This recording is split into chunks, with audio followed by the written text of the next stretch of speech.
X-Pac 12360. Featuring weekly news, insider commentary, and interviews with superstars, past and present from the world of pro wrestling. A new day is dawning for DX. And now, your hosts, Sean X-Pac Waltman. Welcome back to X-Pac 12360, everyone. Joining us via Skype from his humble abode somewhere in like south of Chicago, Illinois. He's the new IWGP United States Heavyweight Champion. I'm honored to have Juice Robinson join us. Yeah, man. Introduction. Hey, Juice. I think I've already told you this, but I'll tell it to you in front of everyone. I couldn't be happier for anyone in the business, any more happier than I am for you right now. Oh, man, thanks. That means a lot coming from you. Well, you know, I mentioned in the text last night, it might have been this morning, that I vividly remember the conversation you and I had at Full Sail University, right? I think you were on your way out the door. I think you had just gotten your release, right? I think, or was it at Full Sail or was it at WrestleMania Access? It might. Look, I just remember you were leaving, and we had a conversation, and you told me what your plans were, and a lot of people have plans, Juice, and a lot of people they have an idea what they want to do when they leave the WWE, and more often than not, those plans don't come to fruition, but they have for you. I'm very, very happy for you, man. Dude, thanks. I mean, I think it was one of those things. I just had so much I wanted to prove, and I was frustrated with a lot of things. But looking back now, it was mostly, I was stuck, and it wasn't their fault. It wasn't my fault. It was just I was stuck, and I had to leave, and I was just fired up to get out there and just start kicking ass. So, landed on my feet. Fuck. Yeah, here's the thing. When we're in the middle of that, and when we're going through that stuff, and we're not seeing eye to, or they're not seeing in you what you see in yourself. It's easy to take that personal because it's such a personal business. And if you love wrestling the way I love wrestling, which of course we all do, or we wouldn't do it. 'Cause it's hard, and it sucks sometimes. You love it so much. If it's not working out the exact way you want, it hurts your heart. Yeah, I've been there, man. I've been the guy that I had to leave, and go to WCW and prove myself, and then come back. And so I've been that one that just, wished that Vince would look at me the way I wanted him to, and it hurt my feelings, man. I'm not gonna lie. I sound like a pussy, but and I remember Vince telling me, "Oh, Sean, this is business. Don't take it so personal." I said, "You take your business very personal, Vince, don't you?" I said, "This is my life, So it's all you got. It's all you got. Yeah. By choice, but it's all you got. So when you decided tell me where your mind was at when you decided, okay, I think I'm done here for now, and I want to go and try my, take a chance on myself out in the rest of the world. Well, it was a gradual thing, and it started. I mean, right when I got there, I only had about a year or 2 years of. I wasn't on the indies very long. Right. I wasn't working. I didn't have a lot of experience, so I went to FCW with very little experience, and I was always kind of rubbed up to the guys that were the Seth Rollins and the Dean Ambrose and the Claudios, because those guys were the guys I watched on the independents in my area, but I never became that before I somehow landed in FCW. Yeah. But they had went through all the stuff, so I would hear all their stories, about all of them going all around the world. And then those people, turned into the Pacs and the Finn Balor's and the Kevin Steens and the El Genericos. They all came in, and they became like my best boys. Yeah. They would just tell me all the stories, and they would come in, they were so great right away. They were obviously put way ahead of me. And it just, I started being like, damn it, I should have experienced all that. Why didn't I? Yeah. And then, you're 25 and it's not working out. So I was like, oh, if I'm gonna go try to learn all that and become like those guys, I better do it pretty quick. And they kind of gave me yeah, dude, that's a good way of looking at that. I think looking at it that way, there was no way that I could fail because I wanted to be good just because I wanted to be good. So how did you end up there so quick, anyways? I did a tryout when I was 21, and I won them over in the tryout, and it was almost. I got knocked out in my tryout, and as I was coming to, all the trainers and like Steve Kern and Dr. Tom were above me, and I was like, I didn't know where I was, obviously, so I was just like, cover me. And Steve Kern said, well, that we're hiring that guy. Yeah. That's the kind of guy we want. I didn't know what was going on. I just knew, when you're not loopy, you're just like, oh my God. Cover me. What's the next spot? What's next? I'm just curious. I'm just curious how you ended up with the tryout and thought about even going to developmental at such an early point in your career. Okay, so before I even went, why I did the tryout was I wrestled Lenny Lane. Remember WCW? Of course. Yeah, Lenny and Lodi, right? Yeah. And I wrestled him, and I was really green and stuff, but he thought. At the time, they were hiring guys that were green. They didn't want guys with a lot of indie experience at this time. So he told me, before you get any bad habits, let's just try to get you in the system because they're going to teach you the way they want you to wrestle. Anyways, that was the school of thought then. Yeah.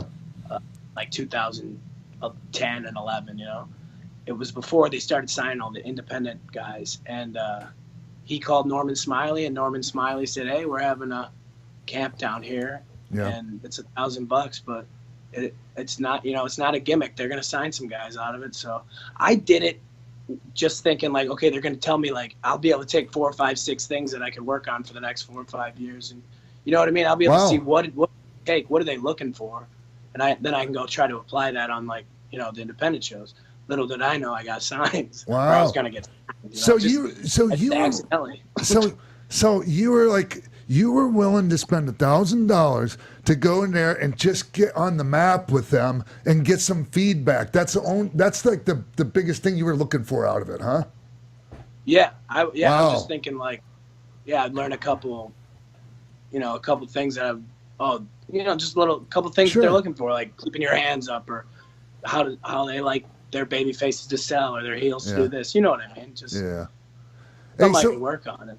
So and then FCW and before it turned into NXT, I came down there and I saw you there. I saw you there in Tampa at that FCW, whatever they called the FCW arena. Right. And it was easy to get lost in the shuffle around there at that point. Oh, 100%. I'm just a regular 6'2", shitty or decently bodied white guy. Look like everybody else. And I was just, green 22-year-old, just like everybody else. They had 40 of me. Yeah. So I can see that. Yeah, man. And but here's the thing about it, Juice. There's a lot of amazing talent that's doing really well right now that was lost in the shuffle at FCW and NXT. Yeah. So it's like I'm really. Do you remember our conversation, the one we had right before you left, and the things I said to you? Not as I just remember the feeling afterwards. It was definitely a positive, like, hey, well, here's it. I just got to do it. I gave you some feedback on what I thought you needed to work on, and I don't necessarily like need to go into all those things on here, but I'll tell you this: whether it was me that like telling you that sunk in, or you heard it from other people, or you just already kind of inherently knew that's what you had to work on, you did it. I will just say this: like, your mean streak is a lot bigger now than it was when in your time in WWE.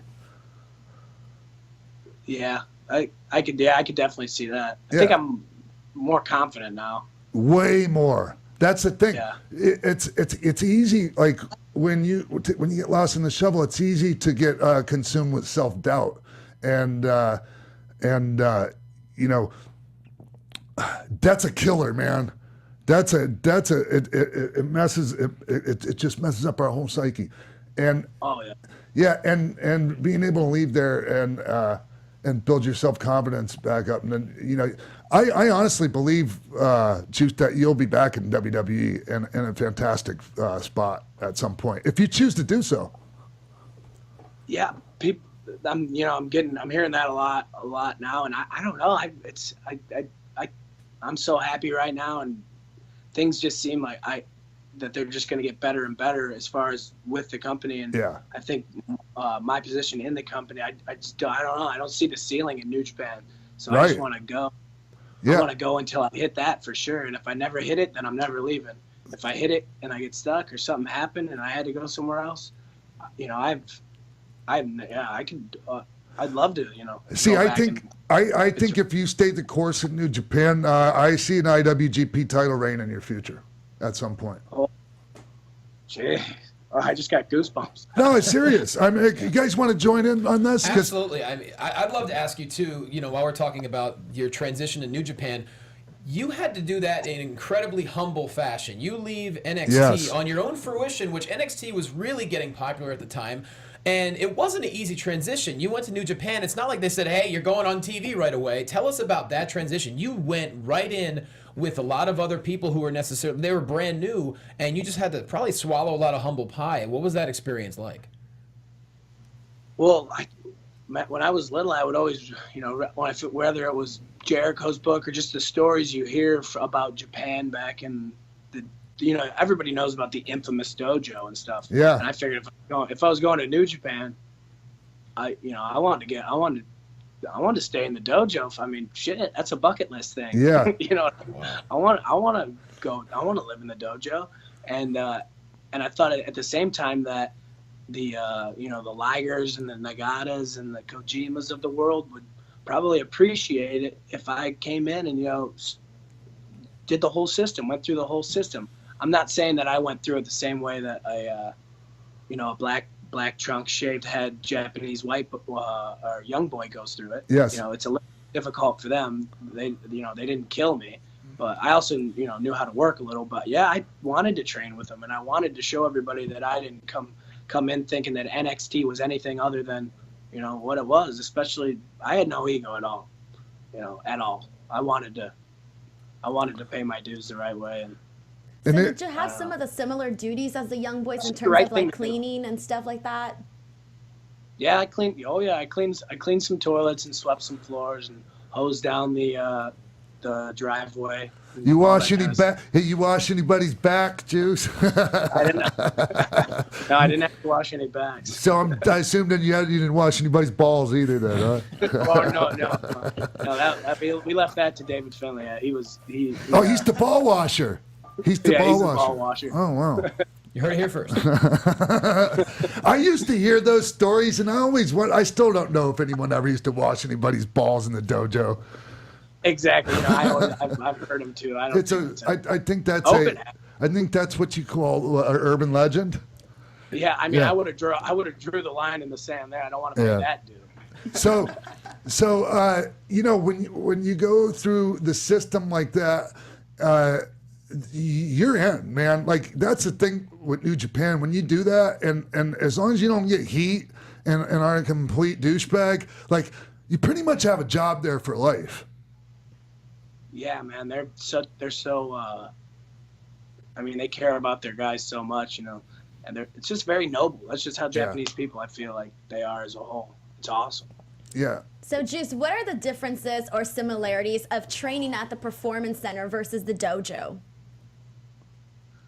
Well, the dojo was more like bumping, and you have to remember there was a lot of like guys that were just really starting out to even take like backdrops and hip tosses. When I was at the Performance Center, it was more, I was in like one of the higher classes where obviously we already knew all that stuff, so we were kind of applying it. Yes. So in the dojo, it was more, for me, it was like I was just going through the drills, just the basic drills, stuff, you know, you could do in your sleep, but still get a workout out of it. The Performance Center, it turned more into like a mental, you know, a lot of tape study, a lot of like studying psychology and, you know, applying, you know, the finer things of the business, I guess you would say. And then the dojo just kind of got back to the basics. I was like, drop down, leapfrog, hip toss, get it again over and over, and Yeah. sweating and So Juice, weeding people up. can you speak to the young boys when they have their matches on the cards? What they're restricted. They can only use certain moves. Like no fancy high spots. Can you speak to that?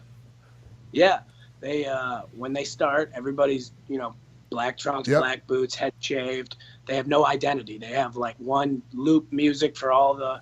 It's just the same generic bullcrap music. No entrance video. They have to get to the ring as fast as they can, and they can use like a body slam, a hip toss, a forearm, Drop kick, a Boston Crab, a drop kick, maybe a back. I think they're allowed to use backdrops now. Some of them.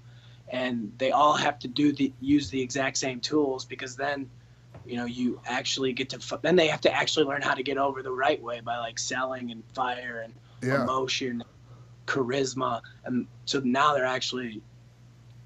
It's a real pure way of doing it, if you ask me. And as they get better, then they're allowed to throw in like a new move here or there if they can do it safely. And they kind of, before they go on excursion, they start to develop a little bit of a personality. Yeah. And then they get sent off to excursion once the office knows, okay, this guy we could do something with him. Then they graduate, then they come back with a gimmick, and then they're off to the races. But it's for the first 2 or 3 years, they got about 5 moves. They're just like everybody else, and it's kind of like let's see who gets over out of these 5 guys, or who figures out how to do it the best. I think it's awesome. When you do it that way, you're building incredibly strong foundations. Yeah, because they have to use the basics. Yeah, it's so cool, and it gives them they have characters they don't even know it. Like they have a built-in character that's so easy. Like anytime that one of them everybody's knocked down, there's one young lion on the apron and he wants the tag, but the guy in the ring is like Ishii, but the kid on the apron just loses his mind, like, come on, I want to get in there. And the crowd's just going crazy, and it works every time.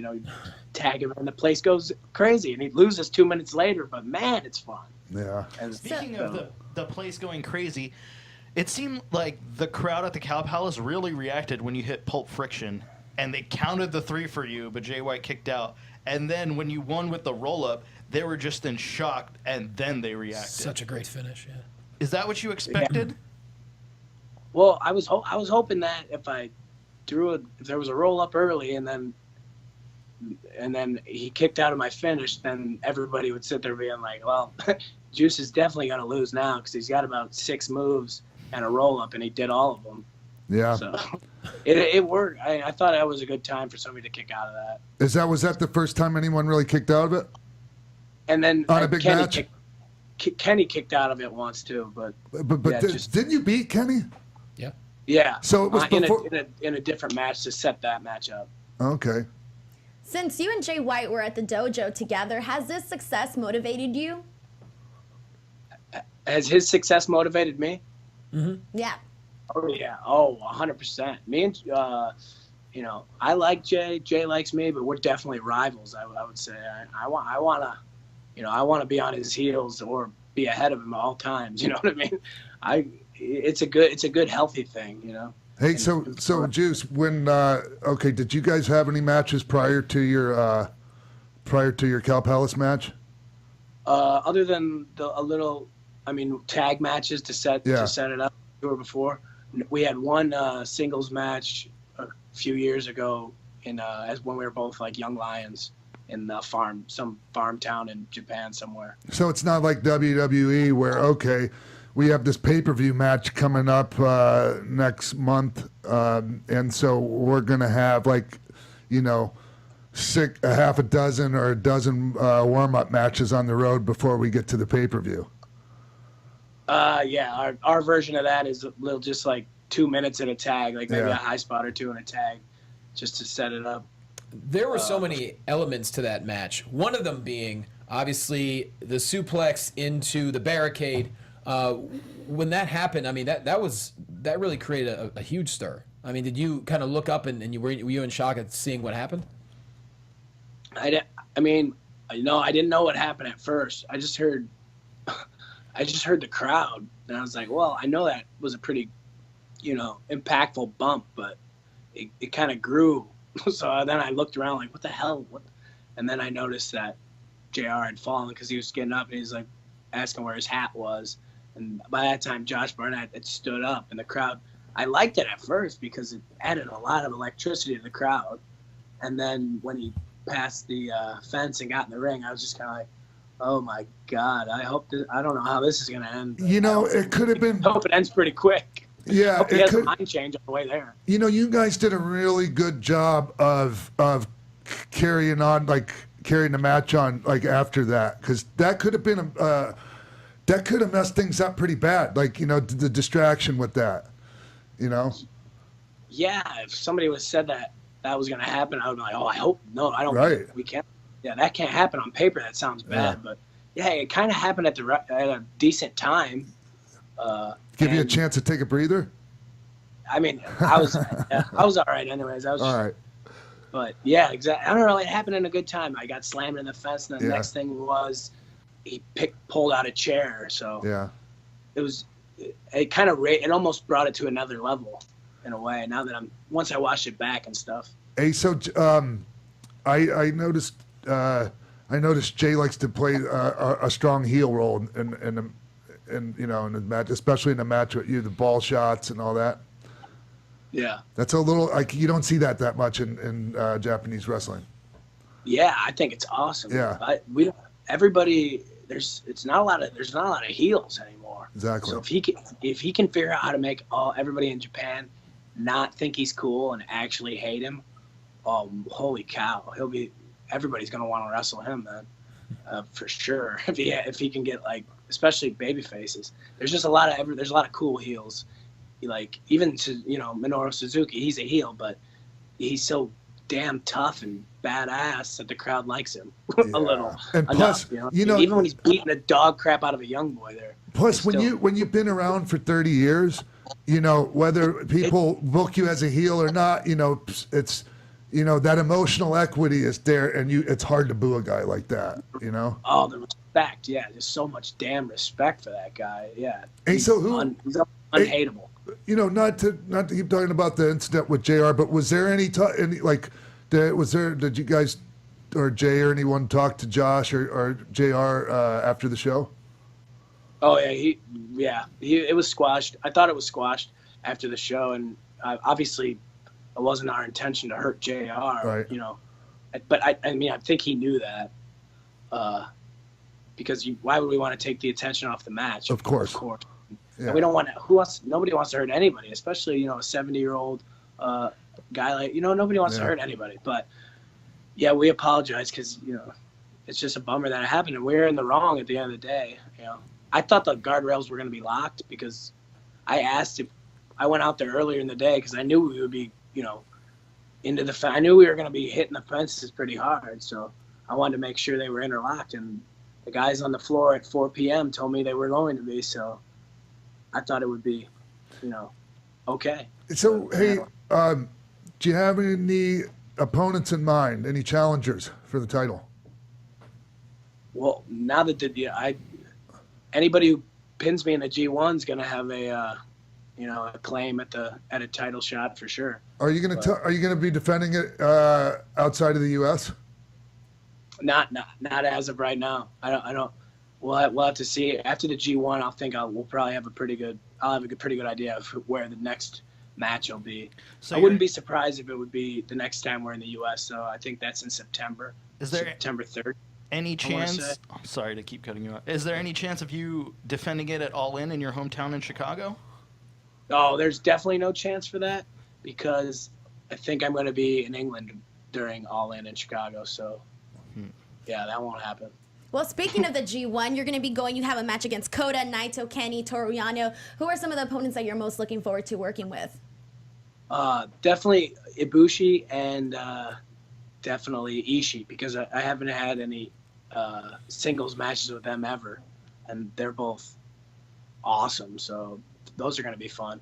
And then I'm always anytime you get to wrestle Kenny Omega, of course, I'm going to be excited for that. And then Naito, I kind of want to see, because last time I had a match with Naito was about a year and a half ago. So I kind of want to see the second go around it. I think it could be better. And I think I'm going to, everybody's, I think, just more over. So it should be better. Hey, when you first went over there,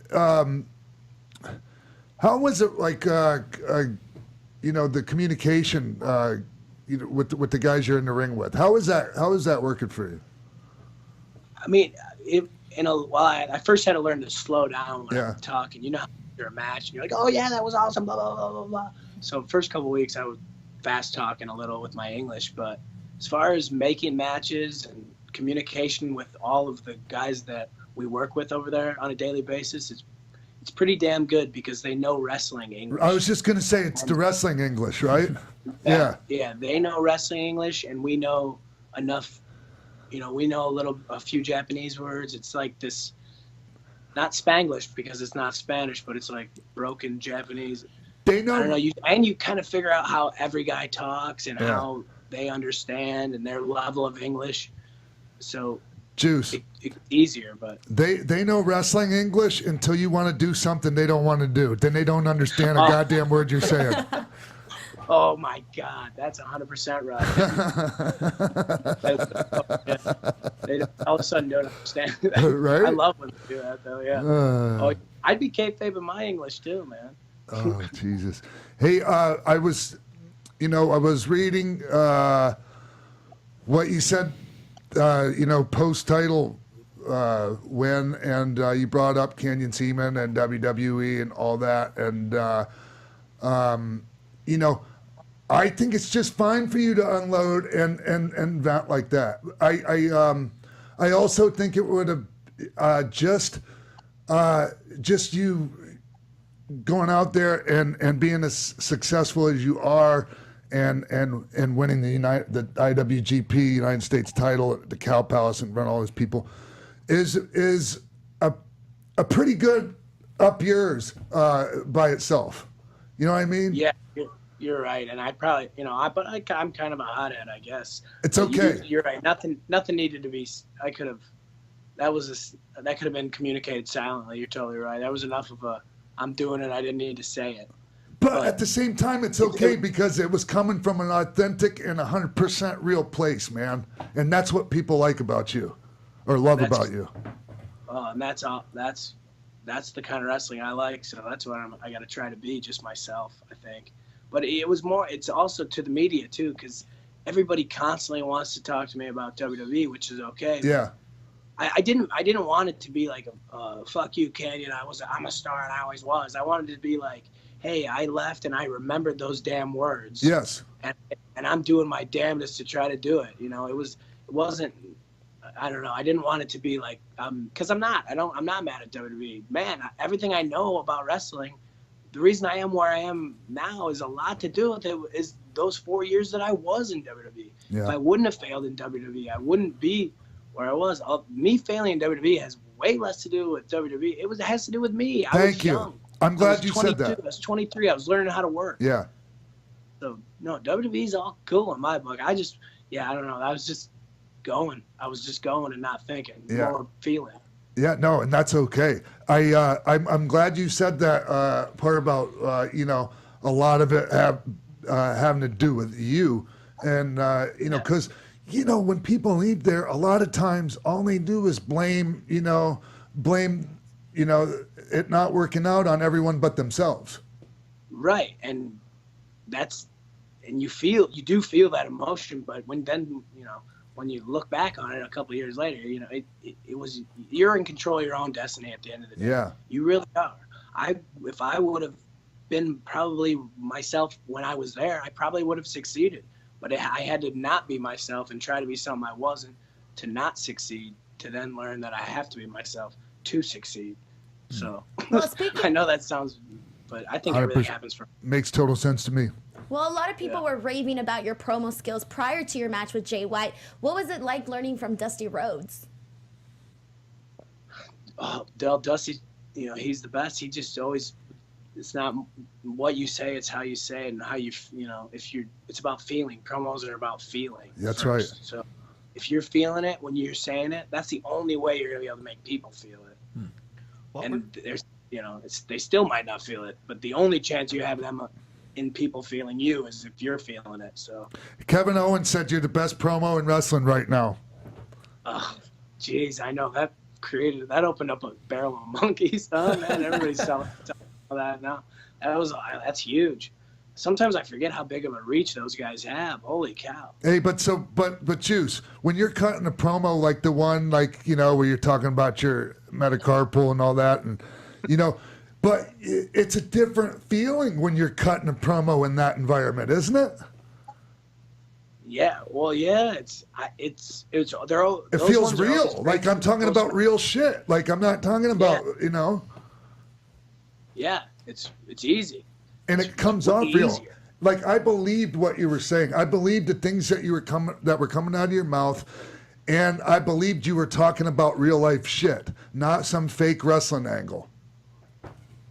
That's the kind of wrestling that I liked back when I was a kid. That's what it was like. It seemed like less scripts and more like people fired up and real emotion. And now sometimes it feels like it's canned. So I don't know. I just want to try to be real.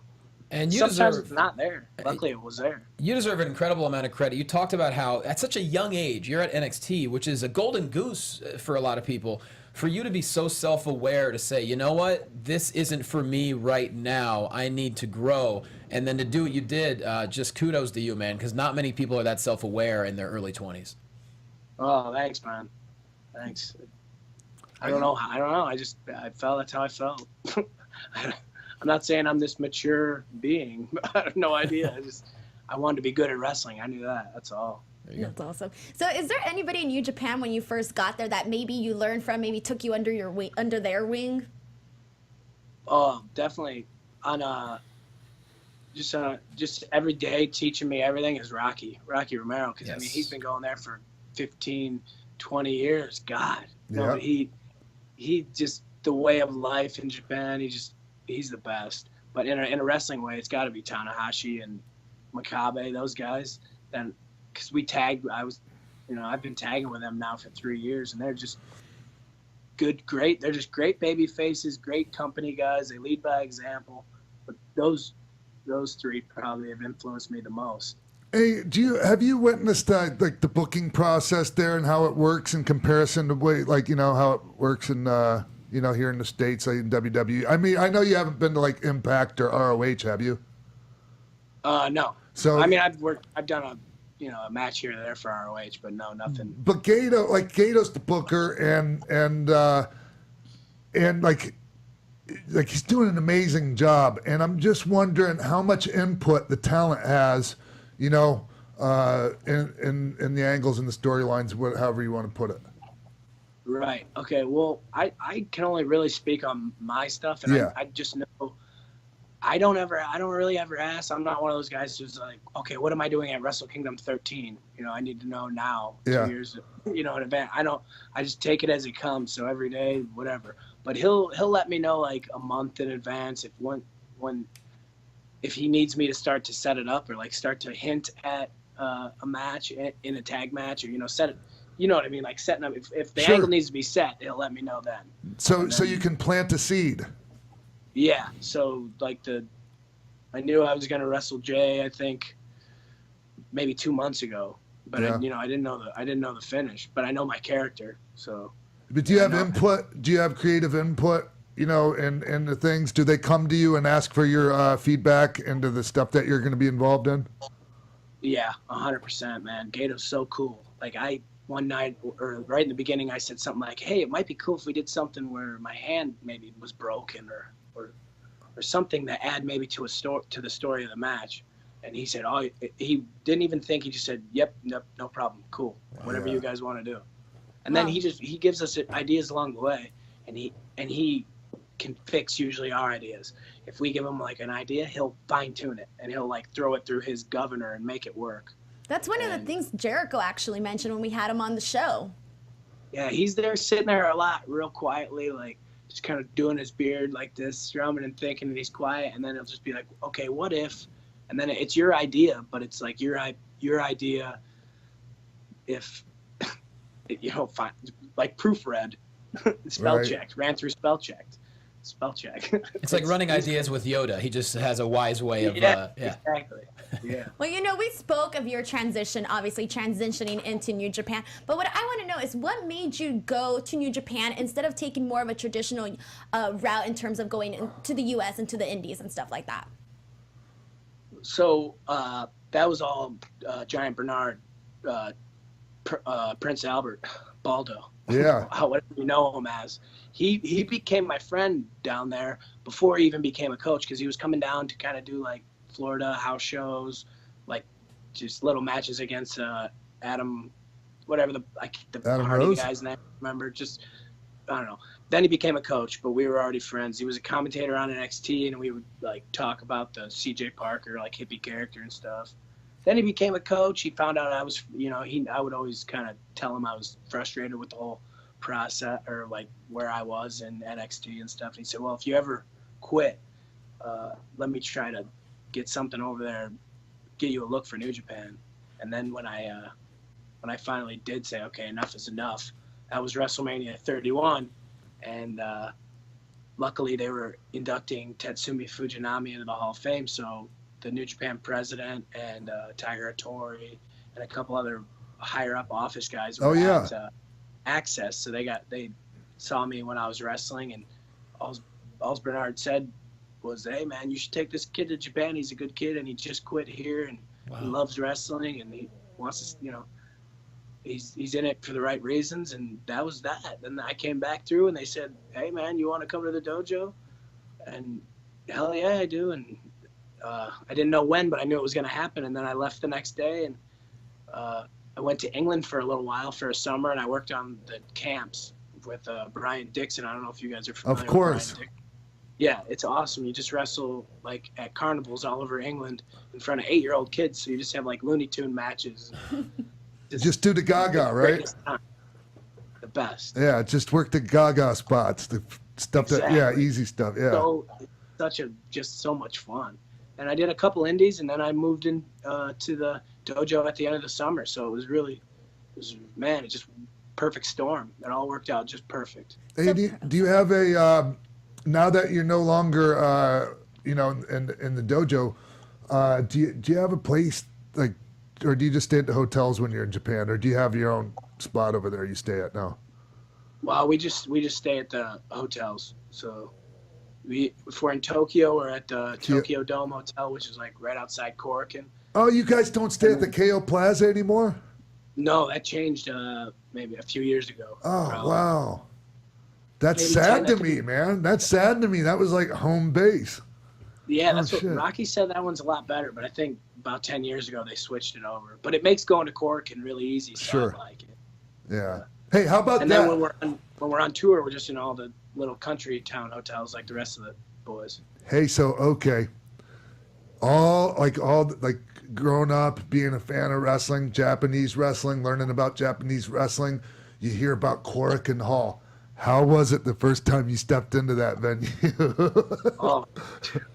Oh my god, yeah, it was awesome. It was like you don't even. It's like a blur almost. Yeah. Felt like I was on another planet. But it's small, right? Like it's like at one point that was the like capital of wrestling in the entire world. Like there was more shows in that building than any other building in the world for wrestling. And it's so tiny. Like it barely fits 2,000 people.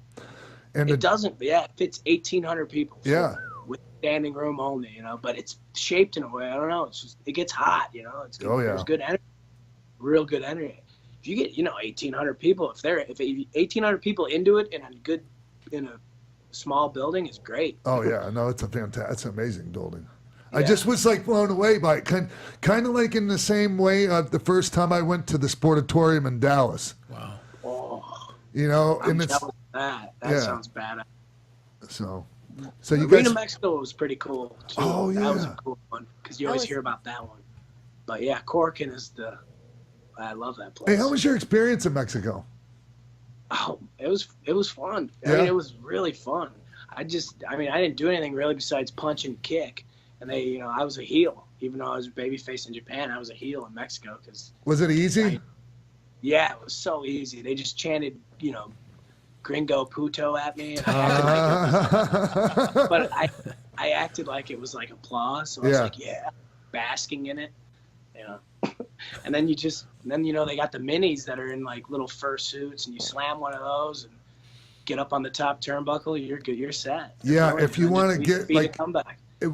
Like one version of Cheap Heat there is to grab the mini and just like chuck them into the crowd into like the fifth row or something. Or just give him a big body slam, hillbilly Jim style. Oh yeah.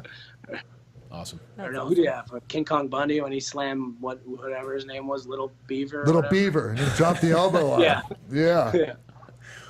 So prior to going to Japan, did you already have knowledge of the product or Japanese wrestling in general? Because it seemed like you went. No, I didn't. I in fact when Matt Bloom first told me, like, have you ever thought about wrestling in Japan? I remember laughing in his face, like, ha, me in Japan? Yeah, right. Because I just imagined everything was going to be Suzuki Nagata style, I didn't realize that there's Tanahashis and Taguchis, and there's comedy and like baby faces and heels and American style and all kinds of styles. It's the same, But yeah, I never thought I would be there. Yeah. You think there's Corey Graves was staying at my house, and he brought Wrestle Kingdom 9. Yeah. And that was the first whole Then I started watching Then I started, I sunk into it and started watching a bunch of Tanahashi and Nakamura matches and AJ and Ibushi and Kenny, and I started to get into it more. But so about a year before I went, I probably started really getting into it. Do you think there are any misconceptions that people have about the Japanese style, or say New Japan style in general? I think that they think that every single match is this hard-hitting. Because I think the American audience only sees the real big matches, right. So I think everything is just like just super, super, super stiff. And then I think that's what the indies have now turned into. Like, they're all trying to be like big match, big match New Japan style, yes, super strong. But on the farm towns and all our house shows and stuff, we lay it in, but it's not the same as the Cow Palace. So it's a little lighter, and it's a little, maybe everybody just kind of goes through their greatest hits. And yeah, I don't know if you know what it's actually like to be on tour in Japan. And those are not corking. Those are like the house shows over there, right? Like and the people that go, the fans that go to the house shows, they know that's what's up. Exactly. And they're fine with it. Yeah. Yeah, exactly. They know it's just like a concert, and every it's. You want to see if Queens, they're just going to play Bohemian Rhapsody tonight, but at least they're just going to play, at least it's Bohemian Rhapsody. Yeah. You want to see Taguchi do some ass stuff. Ishii do a big stalling suplex. Yano. Great things. Homa do the Kokeshi. It's easy. It's fun. Hey, real quick, and this is about somebody else in New Japan. Any word on Takahashi? It's the last I heard. He's not going to need surgery. Oh, good. Thank God. That's good. positive. Yeah, because I've talked about this in some tweets, and I've discussed it over the years. I broke my neck twice. The second time I had cervical fusion done, but the first time I did, I rehabbed it without surgery, and so people are assuming the worst, and it's okay to be concerned and worried about him, but the guy walked out of the ring on his own. I just think that we need to realize okay, it's not the broken neck, paralyzed, quadriplegic for life, broken neck stuff we're talking here, and I think a lot of people are getting that confused when they hear broken neck. You know? No, exactly. Well, that's what, when you hear broken neck, people think that, but that's not every broken neck. Right. But yeah, hopefully his broken neck is just, time off. Even though that still sucks, but that beats the alternative. So yeah. Is there any talk? It sounds bad to say, but I think it was kind of, after seeing it, this is probably the best case scenario, because that looked like it could have been the last bump he ever took. Exactly. And so, is there any talk? In New Japan about trying to tone down some of that type of thing, to where the risk just doesn't match up with the reward? Right. No, there hasn't been. There really hasn't. It's every man. It's kind of up to you. How you. Sure. Zack Sabre Jr. doesn't wrestle like that. I know that. But yeah. I mean, my fair share of bumps on my upper shoulders, and it's your choice, and that's his style, and he's crazy, and I tell him all the time, he thinks he's not crazy, but those guys are crazy. Like Ospreay, him, Dragon Lee, they put their body. That's okay. I don't think that people really truly understand the craziness that they're seeing. Yeah. And they're made of rubber. I think it's fine when we put our own bodies on the line, but man, that one was too much, man. Like, when it's somebody else's body, like, God damn, we need to be a little bit more careful. That move has to be. I wouldn't even ever try that move. That has to be so perfect. Yeah. You have to execute that. There's no room for any bit of a mess up. And it looked like to me that thing was doomed from the start. Exactly. I hate to say, it looked like he was down by his belly button. How are you going to get him all the way over onto his shoulders? Oh man, don't want to miss that. Don't want to miss out on that. Don't want to miss out on that reaction though, Juice. I know, and right? It's so hard to push them. Those guys push themselves so hard because they probably did about 15 German suplexes on their head before that. I'm not trying to patronize them. Sure. But and then they got to, exactly like you just said, then they have to top that. Yep. And then they've been having crazy matches for years. Yeah. And so they keep getting crazier. And oh man. Hopefully, and you're right, man. I understand where you're coming from. Because, I mean, it is between the two guys that are going out there and having a match with each other. And, no one's going to do a move to you don't want them to do. No, I'm not doing it. And it's not going to be done. So, both guys are responsible for that. It's just, man, it was really disturbing watching that. But that's got nothing to do with you. I didn't mean to go off into the weeds there. So, yeah, man, I appreciate you I don't think you've done any podcasts or any interviews since you've won the championship, have you? No, this is the first one. And I'm very honored. I'm very honored by that, Juice. It means a lot to me. Can we see it? Can we see the belt? It's right behind you. Oh yeah, it's right here. For all the people that are watching. Yeah. Sweet. Right, How's it feel, man? Dude, it's funny. It's so heavy. Yeah. God, it's like 30 pounds.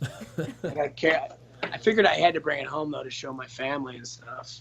My friends, so I brought it home once, but I might leave it in Japan after this. And we'll wear it proudly, man, and don't let anyone give you shit and call you Mark if you're proud of that thing, because I think we talked about this before we went on air.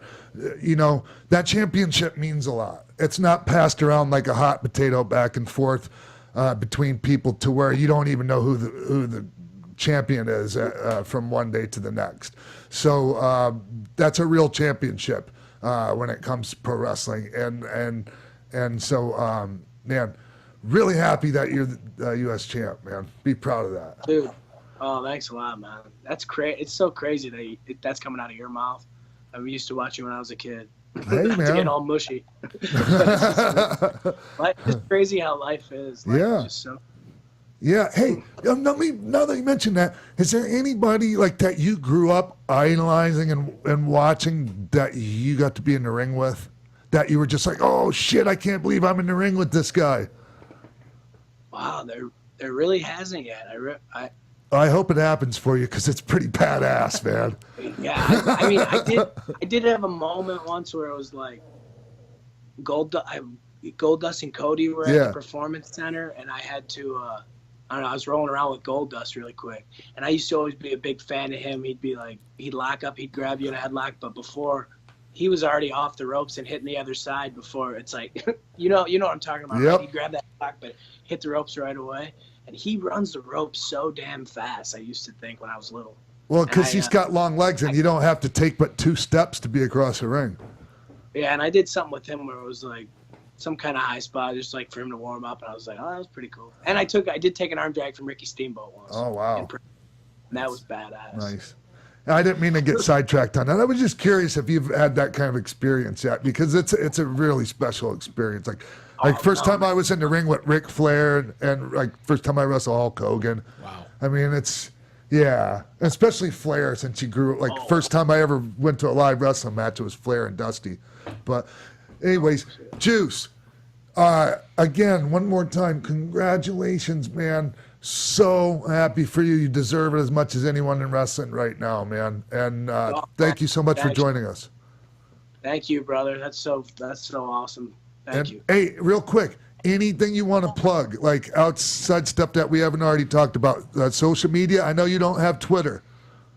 No, I don't. There's nothing I want to plug with New Japan World, but I'm sure everybody knows about it. Oh yeah, and should sign up for that for the G1, because the G1's about to start, and that's like hundreds of high quality wrestling matches. So get your New Japan World. That's it. I don't care anything else. And one last thing. It's probably the most important thing I can tell you is, you know who Ron Funches is? No. I hope he's watching right now. Ron Funches is an amazing comedian. He's a really good friend of mine, and he's actually pretty goddamn famous. And when I said I was going to have you on the show, like one of the first tweets I got was from Ron Funches saying, "Tell him I love him," and that's in Ron Funches' voice. I think I might know him now. I think I know. You don't have to lie. No, but go look him up. He's great. Okay. Before we let you go, Juice, I wanted to know, what was your dad's reaction to you winning this title? Oh yeah, he thought it was awesome. I mean, I let him know before I went off to California, and I brought my brother with, but I lied to my brother and told him I was going to lose, and he was pretty emotional afterwards. I totally tricked him, but yeah, my dad was happy. We watched it the other night. He loves it. How many times have you watched the match back? I just watched it twice. I watched it once in English and once in Japanese. Did you pick it apart? Did you already just rip it to shreds? Yeah, I wish I wouldn't have watched it. Well, don't share any of that with the people. Keep that shit to yourself. Let everyone enjoy it, like for what they right out. You know what I mean? I made the mistake about taking some great matches of mine and letting people know what I thought about them. And like I probably shouldn't, because now they're going, oh yeah, and they're looking at these little spots in the matches that I've had and seeing the flaws in them that they would have never saw before. So, anyways, didn't mean to start rambling about that. You're your own worst critic. For sure. So, Juice, again, congratulations, man, and grateful that you came on the show today, man, and spent some of your valuable time with us. Enjoy the rest of your day. My pleasure, man. Thank you very much for having me. IWGP United States Heavyweight Champion Juice Robinson, everyone. Yeah. All right. Thank you, brother. Thank you so much, my friend. Hope to see you soon. Take care. All right. That was fun. Thank you guys for helping me out on that. Of course. Great stuff. Yeah. And really deserves it. One of the good guys. And I remember, like I said, I thought it was at Full Sail, but it might have been right after WrestleMania. He got released. I didn't hit that a lot. He got released April 3rd or something, so it was probably Mania-ish. Yeah, so I just remember the conversation I had with him and some of the things I told him and the things that he told me. And like I said, like the plan that he had in his brain, it seems like it worked out exactly, how he had it laid out. Like I said, no ego and self-aware, and that's really important. Yeah. Anything before we go? Well, definitely check out Sean if you're going to be in Lowell, Massachusetts this weekend, Friday, July 13th, Chaotic Wrestling. You'll be in a tag match with JT Dunn against Killa Nova Inc. All your information is at chaoticwrestling.com. And Heavy on Wrestling, July 29th, you'll be down at the Fortune Bay Casino with Hall and Nash and Bischoff and Bruce Pritchard and shit. I mean, there's a lot of people. There's a pretty big show up there at Fortune Bay. Yeah, stay tuned to Sean's social media at The Real X-Pac for any more information on that. T-shirts at prowrestlingtees.com/Sean Waltman, and follow me on Twitter at Jimbo in the Booth. Awesome. You guys can check me out on Twitter and on Instagram at _ Denise Salcedo. Come say hi. And then also make sure to check out my YouTube channel. You can just search me up, Denise Salcedo. I have a lot of super cool stuff that you guys are going to like coming soon without spoiling any surprises. All right. I'm at Jay Quasto, Championship Wrestling from Hollywood. Our television tapings this Sunday. David Arquette makes his return to the ring. And we'll see you right here next week on X-Pac 12360 right here on AfterBuzz TV, Westwood One, and the Jericho Network. From executive producers Maria Menounos, Kevin Undergaro, Phil Svitek, Sean Waltman, producers Mark B. Donica, Jimbo Frank, and the entire X-Pac 12360 staff, we would like to thank you for tuning in. Like us on Facebook, rate and comment on iTunes and YouTube. Follow X-Pac on Twitter at TheRealXpac and email us at xpac12360show@gmail.com.